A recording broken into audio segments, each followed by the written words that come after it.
if I got a file like that, the same as before, but I want to trim it instead of making a mirror function, I can go here and go to polygon and split the model. So split the model again. I will select that entity, which is going to be my plane there. And I will press on next, keep that area, and OK. Now I can mirror that feature, so mirror that feature and select that entity, the position there. Of course, I need to click on display my plane and select the plane, and I will not trim and merge.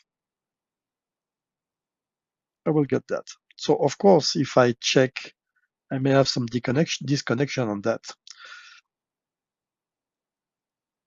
So if I now look at the part, I may have some edges on the part. So if I look here, you can see the connection, which is not really right. So what I can do here is maybe sew all the boundaries. So here, sew boundaries, and then the target is going to be that one, and automatically sew the boundaries. Next. And so the software shows me that it's OK and OK. Now I have no more boundaries in the middle. It sewed all the boundaries. So when a mesh is open and you have some holes and you would like to have a good mesh at the end, you have different options here. The one which are there are roughly the same. We already used the global remesh. We're going to use the rewrap, which is slightly different.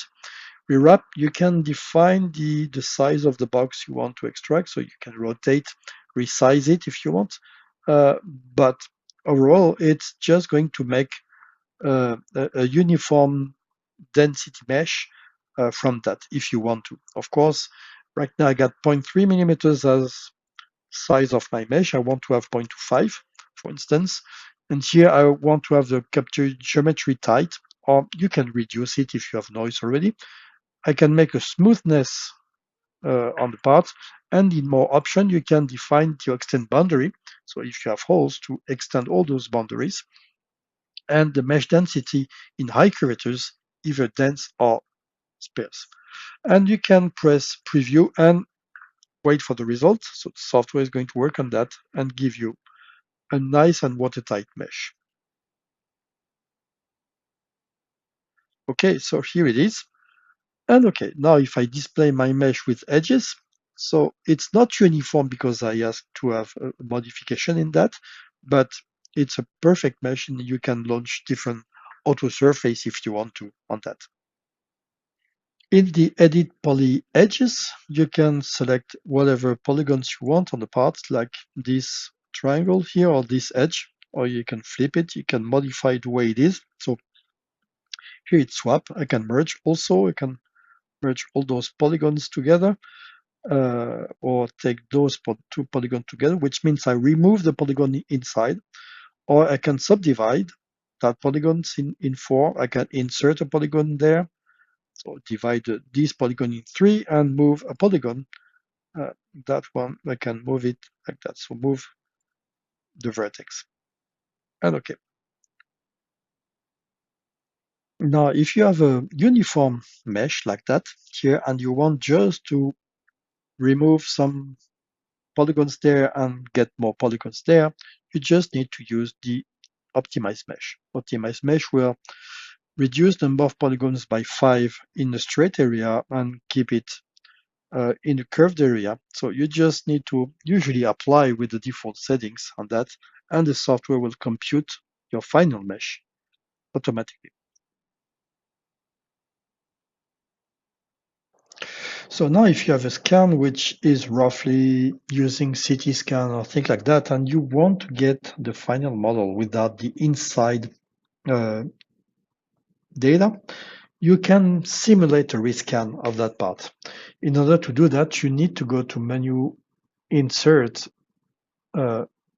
tools, and mesh tools, and you need to make a virtual rescan. Of course, here I will remove my plane. I will position my plane because the position I got here will simulate the position of the scanner.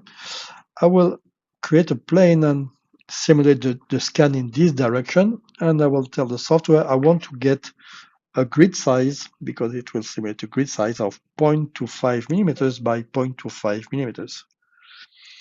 And I will add a new scan position. I will turn the part and add a new scan position and turn the part and add a new scan position. So I simulate position of scanning in different steps. Of course, usually I should turn it exactly as it should be, not tweak it, and here it is. At the end, I will just press preview, and then the software will simulate that and create a new scan with different position. Right. Of course, I tweaked it a little bit, but inside here you have no more data.